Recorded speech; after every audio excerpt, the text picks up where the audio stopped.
We have risen from the ashes to school the masses. Hello, everyone. Welcome to another edition of the Scholars of Wrestling Show. I'm your man behind the microphone, Scholar Jeff. Joining us this week is no longer the only undisputed scholar of the Scholars of Wrestling Show, Scholar Tarek. Scholar Tarek, how is your evening going, sir? My evening is going very well, Scholar Jeff. Thank you for asking. And yes, as you said in the introduction, I am no longer the only undisputed scholar of the Scholars of Wrestling. I now finally have someone to join me on top of the mountain. Unfortunately, he couldn't come this week. The new Scholars of Wrestling heavyweight champion of the world, the undisputed Scholar Brian, is what I would say if he was here, but yeah, unfortunately he couldn't make it this week. But since we didn't have a show last week talking about the Royal Rumble, which quick facial hair rating, I'm going to give it a 2 out of 5. Agreed. Easy. A peach fuzz. Peach fuzz. We don't need to go into real deep. Oh, yeah, right. Disappointing is what is. I'm keeping it brief. I'm keeping it brief. It's one way to put it, but yeah.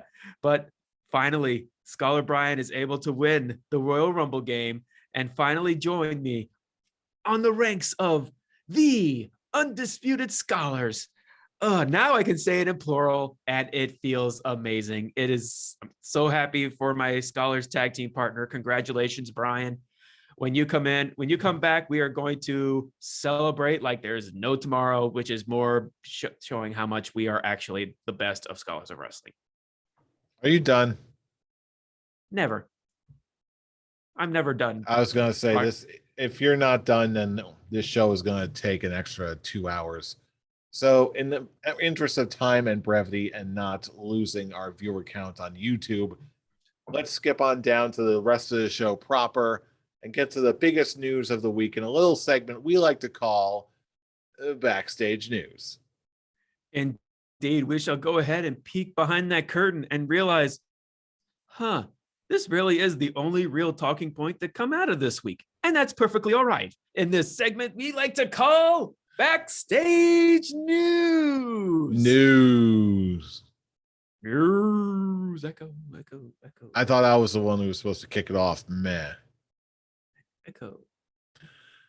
But anyway, all hang-ups aside, let's just dive right into it, because if you're watching this week by week, you already know what we're talking about. The Limitless one, Keith Lee, is in AEW at long last, as I was so hoping he would. I'll tell you what, there are not too many people who really catch my attention quite like Keith Lee. He's part of a small crew that are just like, I need to put the phone down. I need to focus up on what's going on. After he got released from WWE, and he was one of the 2 top guys they had that I was really interested in following. They were like the anchor guys. If WWE kept them, I'd still be watching like I had been. But when they left, I was like, you know what? You've taken this away from me. I want more. And AEW is officially giving me more. And I could not be happier about it. I was so excited to see him. Fool, walk me through it. How was that night for you? And what were the immediate reactions to Keith Lee's debut? When the whole build up to basically this AEW Dynamite, which I'm just going to say right now is quite possibly one of the best AEW Dynamite shows I've seen, possibly since the show we went to at Prudential, the first TBS show of Dynamite. But it was either it was a toss up between Keith Lee and Karrion/Killer Kross as one of the people who are going to debut on this episode of Dynamite. But once that music hit, like, and it's just the words, what was it like? I am limitless. It was just the words, I am limitless. As soon as those words popped up, I'm just like, finally, the newly married Keith Lee, which congratulations to him and Mia Yim, by the way. Yes, indeed. Well deserved. Happy days. I was very happy to see him. The crowd was very happy to see him. The commentary did great, putting him up, putting how much of a big man he is. And the one thing I really liked about his debut match is that it really wasn't anything flashy. It was just basically best of But his you know what? That moves. was And flashy enough. It was a perfect showcase for the uninitiated who Keith Lee is and why he's a big deal. It was, to me, exactly. it was perfect.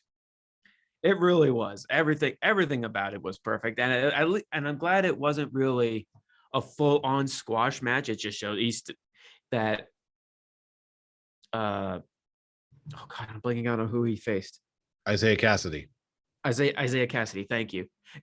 It didn't like put him down completely. Uh it was a very good showing. And I'm very glad that he is now in the face ladder match. Mm-hmm. And it does, like, he honestly, it would be amazing if he actually did win, but I'm considering it's a 6-person ladder match. Like, it would be a great showing for him, and not necessarily he needs the win.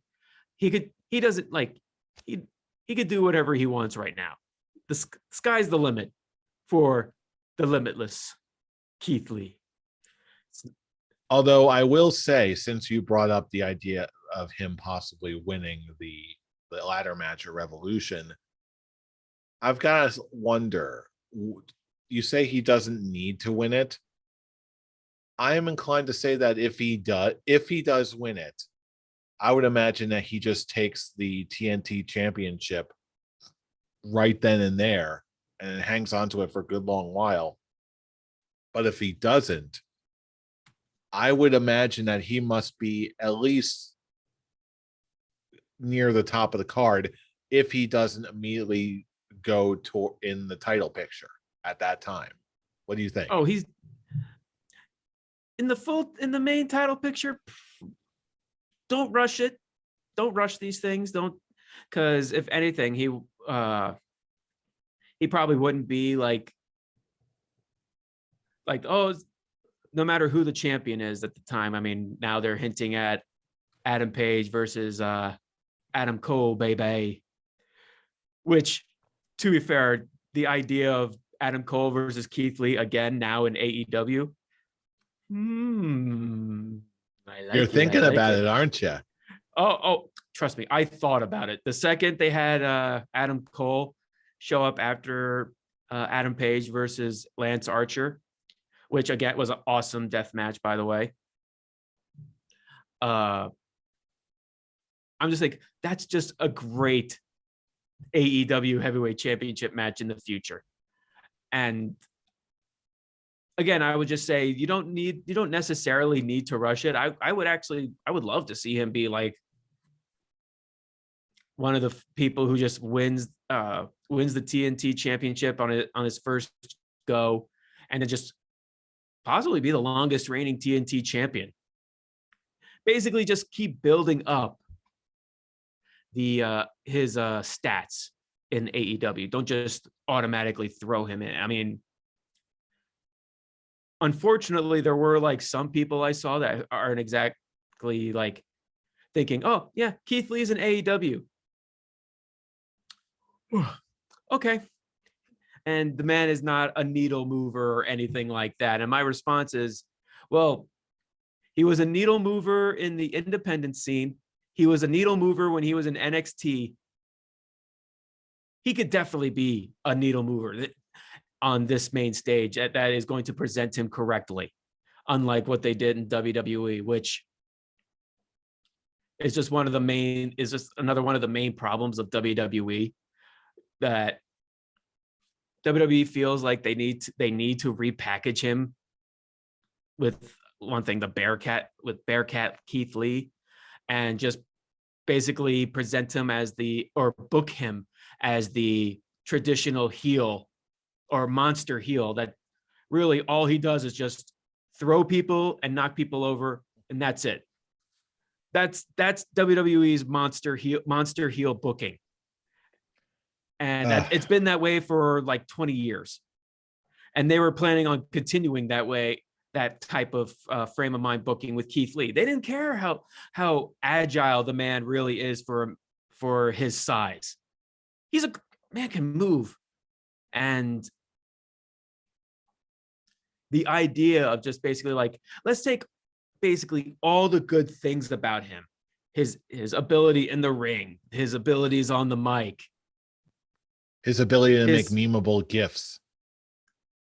Don't you forget about Keith.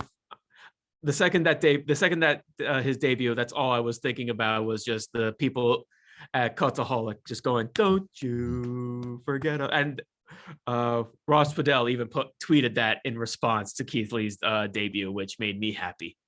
You know what made me happy? Them making a meme immediately out of that Isaiah Cassidy toss. I saw that, like that old, the like through the galaxy, and just flying through the galaxy. The first one I saw, I don't know either. The name of that song. The first meme I saw was them mixing it up with remixing it with that one scene of Fresh Prince of Bel-Air where Uncle Phil tosses DJ Jazzy Jeff out the front door. And then immediately, like not long after that, Keith Lee even replied, okay, it's settled. I'm going to call it the Uncle Phil toss. Did he respond to that? Oh, he did. That's amazing. Like it's officially called like the Uncle Phil throw. Like, oh man, it's so good. I want them to call it on They have to call it on commentary. They have to. If he can do it regularly with other people on the roster, I want to hear him call it the Uncle Phil toss. Oh man. Just right before he throws it, he'll just say, "Yo, Uncle Phil," and throw him. There you go. There's a shirt. You just made about $100,000 in t-shirt sales. Bask in my glory. I even love the chant, the bask in his glory. Oh, bask in his glory. Which they did in NXT. And it's like the good Keith Lee is back. And I'm happy. And that's just another thing of like WWE, like Triple H knew how to book Keith Lee. Like that's just another sad thing of like knowing that WWE is in such a terrible direction now that Vince has tossed Triple H's guys out the door and pretty much took the creative freedom away from him. I mean, to be fair, he's still healing, but it's still just knowing that once he actually comes back, it's going to be a completely different atmosphere than when he left. But when it comes to when it does come to Keith Lee, yeah, he's being presented as he should, and not as how someone like a company like WWE wanted to present him, as just nothing more than a monster, a big monster that is just booked like a WWE monster. I mean, this was his best of, and he will like build up his stats, and he will be a big player for AEW to where he is a needle mover. He will be one of AEW's biggest stars that they will present. And I'm just looking forward to seeing him grow in AEW. And frankly, when it comes to the whole needle moving crap, that's not even the final word on wrestling anymore. Like we're going to be talking about it further next week about how one of WWE's biggest revenue streams these days is all licensing and the Saudi Arabia money and all that stuff. So it's not like you can judge this on the merits from 30 years ago. Like TV ratings are not the only thing anymore. So when you can't compare the two anymore, and when you are talking about it, the gains and losses from WWE have been built up over a very long period of time, and you're going to see that right now. Sure, in the immediate future, Sure, all of the big merch sales, all of the big ticket sales, all the more reliable things, because AEW is catering to the core fan base in a way that that WWE is not, then you're going to see that grow over time. The market share will grow over time. As decisions like this with reliable, good booking, that will cause that. And when we get to see Keith Lee actually bloom on the main stage as he should, hey, only good things will follow. And yeah, he's perfectly capable of doing it. That's the thing. He has the package to be that guy. Just ask He me AM. Yes, ask me again about Keith Lee's package. Hey, in all seriousness, like that's another thing. Like I feel so happy for the guy. Like he just got married. It looks like he just came back from his honeymoon, and he just got his big debut back on mainstream television again. He's got to be As feeling him. real good. I'm very happy for the guy, really. Same here. I couldn't be any more happy with what he has now been given and what he's going to give to us, which is just, okay, pun intended, limitless matches that could just come. I mean, I just can't wait to see him versus Miro when Miro comes back. I was gonna say that was gonna be a quick scholar's quick talk for you. What's one? I mean, there's so many matches, but what's one major fantasy dream matchup you want to see between that for Keith Lee? Just off Kenny the top of your Omega. head. Kenny Omega. Kenny Omega would be fantastic. Truth be told, That's my dream match. Have they ever met on the independents? Do you know? Off the top of my head, I'm not sure, but I would actually be surprised if they haven't met up on the independent scene. Actually, that's actually a good question. Let's look that up. I'm going to say yes, that they have, but let's see. In the meantime, my first reaction as strange as it might sound, I want to see him take on Team Taz, like all the members of Team Taz. First, my mind, I admit, immediately goes to Powerhouse Hobbs, just like some of their big, mean hosses, just like, the big, meaty men slapping meat, just the Big E kind of like raw punch, throw, punch. But then the rest of them the rest of them would be like a very interesting clash of styles, no pun intended. Ricky Starks, I feel like Keith Lee could absolutely bring out the best in him, and just like after all he did with Isaiah Cassidy, he didn't do a lot with him. But I really want to see him go against Hook. Just because I feel like that would be like it would bring out a side of both men that I don't think we've seen a lot of yet. Like It doesn't look like it.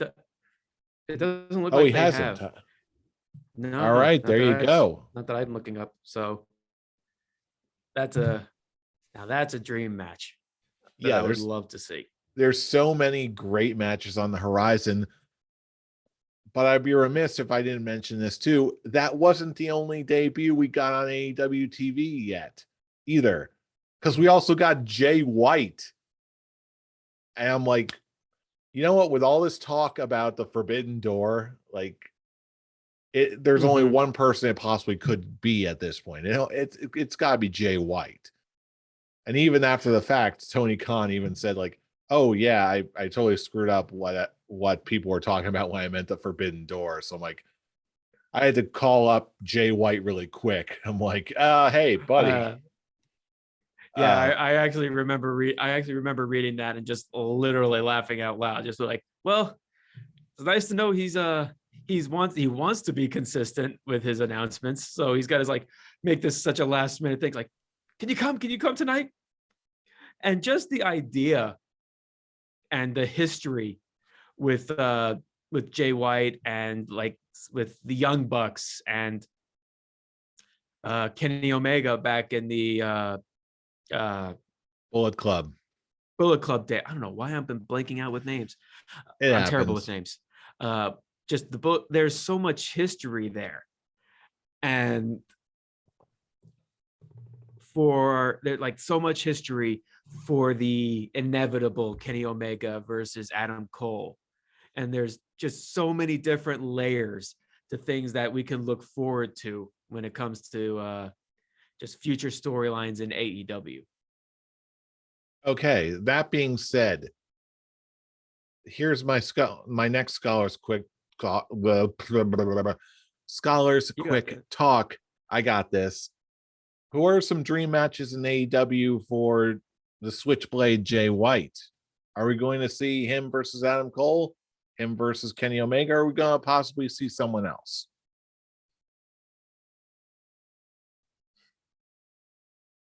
That's a good question. It's not as easy for me with this one.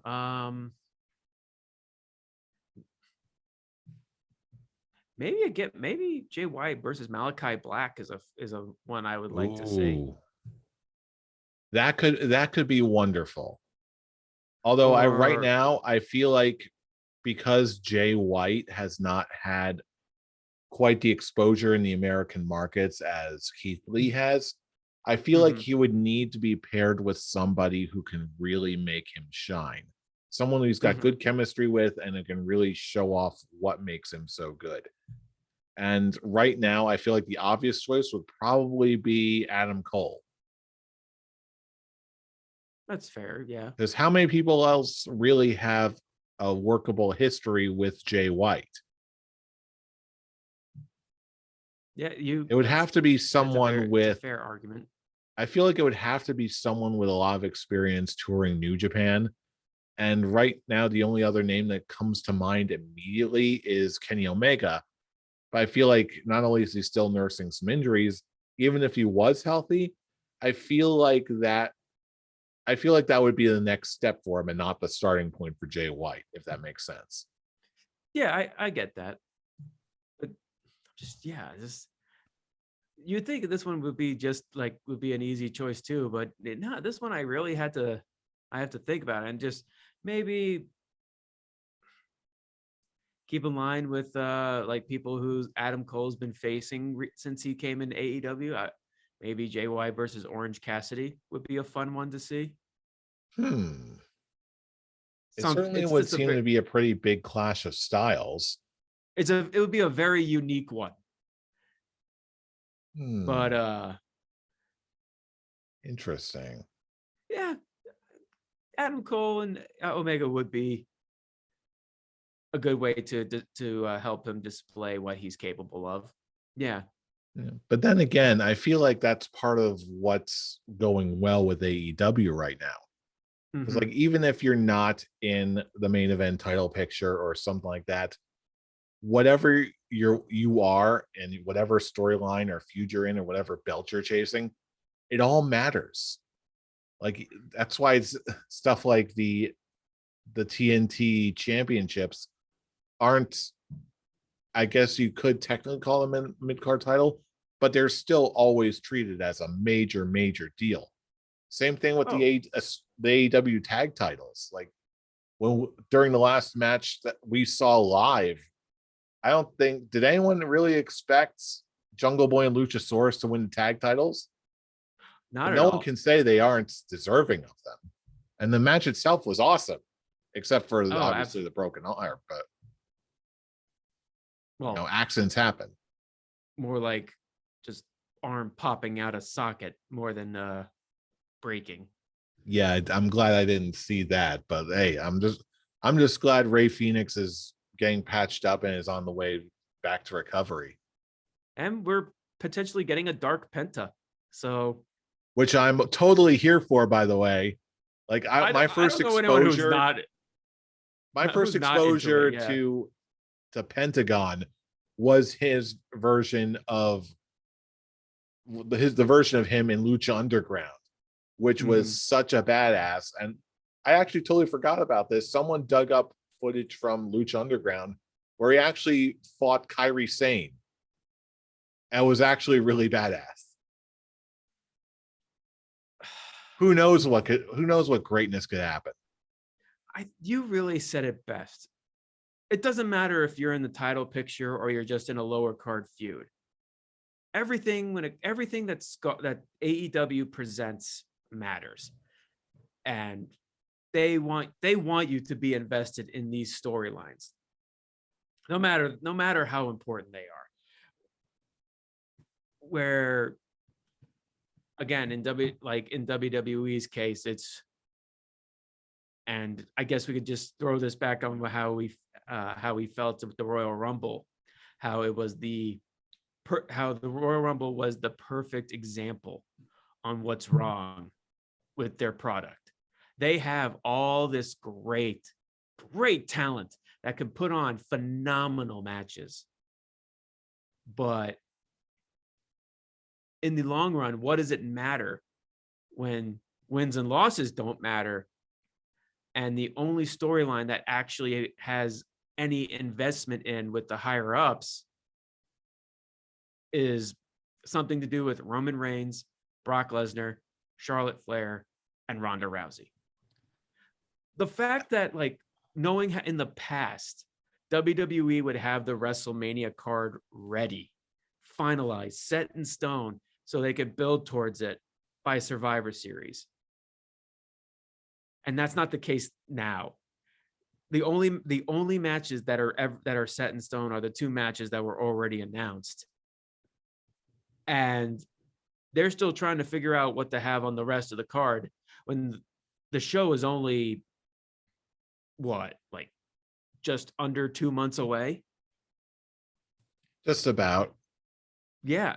And the simple fact that they have absolutely nothing for the rest of their roster, at least the roster that they currently have that are not fired.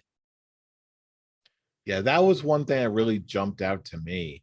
Like, someone else pointed this out on Twitter as well, that because of the Royal Rumble, it really exposed how many people they let go and how few people they're actually using, that they have to call in all these part-timers and celebrity guests just to fill out a Royal Rumble, which in the years past, it seemed like that was an option that they could take. But this one, it really just felt like it was out of necessity. What do you think? I wouldn't really say it was out of necessity. I mean, there are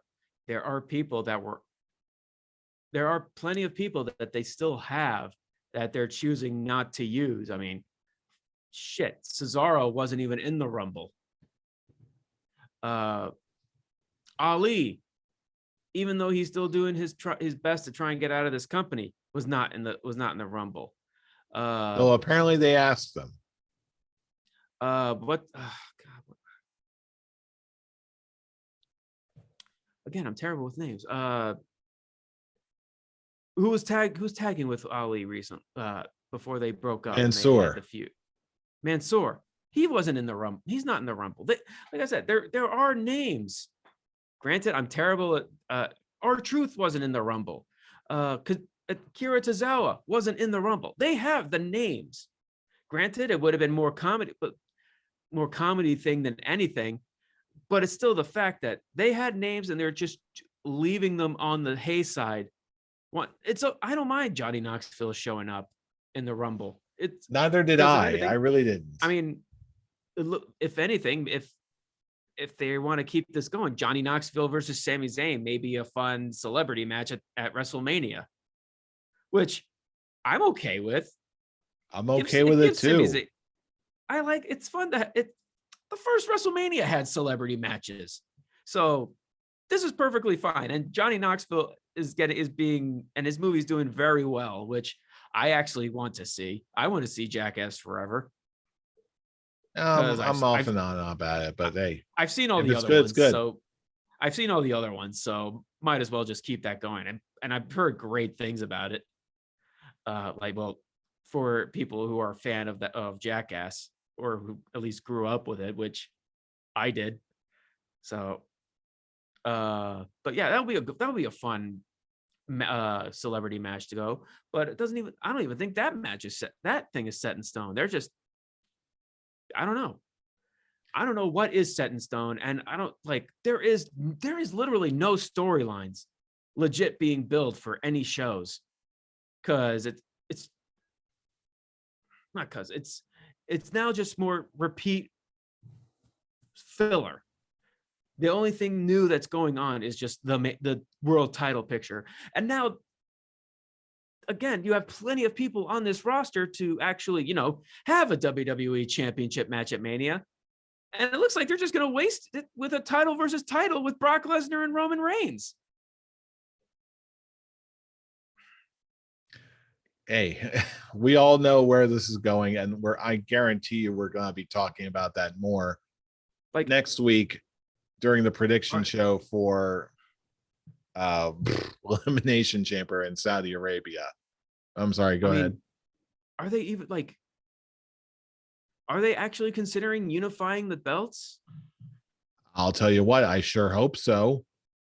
Like that would, Like, in my eyes, that would be a step in the right direction to give the title more exclusivity. But who knows if they're going to go in that direction at all or ever. well, like I said, if they were to merge any of the belts, it would be maybe unify the world titles. Look, I'm I always going to guess be a so. fan of that choice, but whether or not they're But actually going to do it for whatever it really reason is just another story. it's really just stemming on if they're just getting rid of the brand split.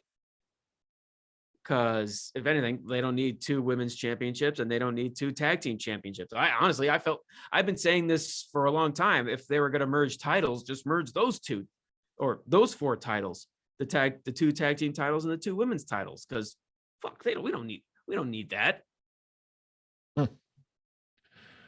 Yeah, I really don't think it's an outdated concept, and everything is just too spread out.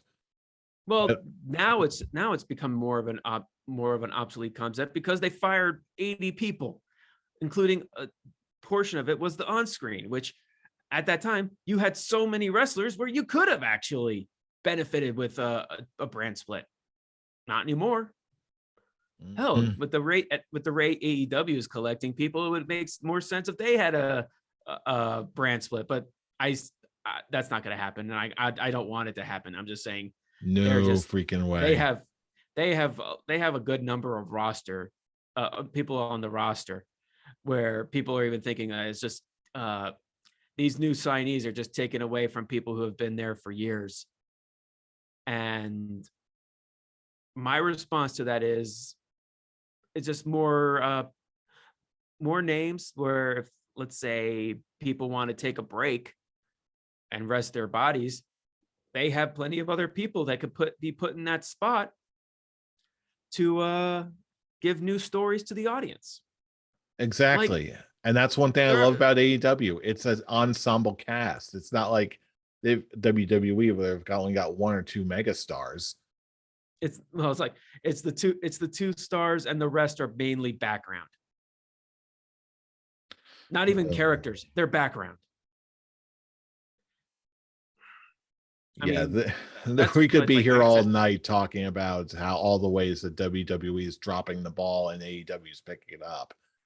That's just how we're inclined as fans these days. But hey, hopefully everything's changed. There's something's got to give eventually. It's got to. like I know people just say WWE is now just more for the mainstream audience and all that. But my question is like why if you're not even going to bother with your talent to give the mainstream casual audience something to actually invest in that's not Roman Reigns or Brock Lesnar, then what the hell is what's the point? Why are you wasting our time? Why are you wasting these wrestlers' time? I'll tell you what, I totally agree with you, and I know I'm not the only one. But still, there seems like there's something else cooking, and something's got to give. One, like I said right at the beginning of the year, eventually, this is going to be a year where ideals of booking philosophy and company philosophy are going to collide. That is the big competition this year. Not as it was 30 years ago, but we're gearing up for something totally brand new this year. And I feel like what we're going to see next week in Saudi Arabia is going to be a good indicator of where we're all collectively at. Goldberg as Universal Champion. Yeah, whatever. But hey, That's not. we're gonna be going all into that next week. So we're gonna pitch it over to you, our fellow fans. What do you think about the debuts of Keith Lee and Jay White in AEW? Who do you want to see them wrestle? And what's going to happen when Saudi Arabia next week? We want to hear from you all across the internet, Facebook comments, YouTube posts, and our personal favorites, the Twitter machines, starting at Scholars OW for all the latest episode uploads every single week. And our personal Twitter accounts, you can join in the conversation personally. Fool, where can you reach you on Twitter? You can reach me now just reading that Sami Zayn actually won the Intercontinental Championship tonight against Shinsuke Nakamura. Oh, I totally didn't know that. So congratulations, Sami Zayn. Yay. At the Avatar. Yay. And you can watch me apparently. That's me saying that. And you can watch me apparently not watching SmackDown this week at I'm Robbie Rage. Join in the conversation. Yes.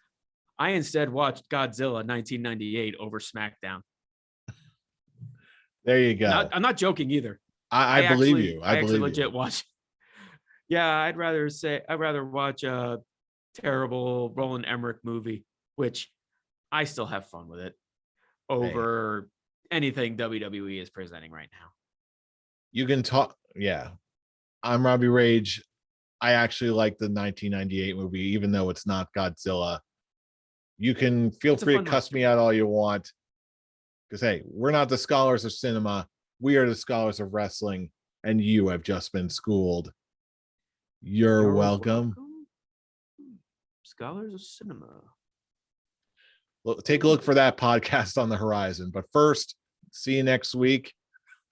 See you next week for Elimination Chamber predictions. See ya. Bye.